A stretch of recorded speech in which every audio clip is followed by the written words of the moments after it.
کفر اور شرک کے بعد سب سے بڑا گناہ بدعت کا گناہ ہے۔ بدعت ان چیزوں کو کہتے ہیں کہ جن کی اصل شریعت سے ثابت نہ ہو۔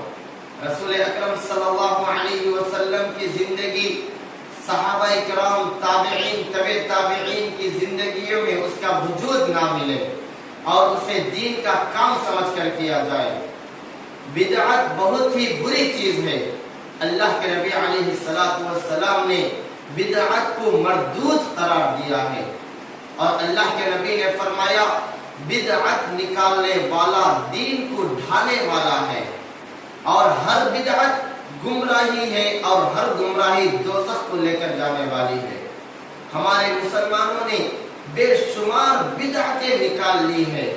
چند بدعتیں یہ ہیں کہ قبروں کو پختہ بنانا اور قبروں کے اوپر چادر غلاف بنانا، قبروں کے اوپر گنبد بنانا، اور دھوم دھام سے عرس نکالنا، اور میت کے مکان میں کھانے کے لیے جمع ہونا، اسی طرح سے شادیوں میں صحرا باندھنا، بدھی پہننا، اور ہر جائز اور مستحب کام میں ایسی شرطیں لگانا کہ جن کا شریعت سے کچھ بھی ثبوت نہ ہو، یہ بدعت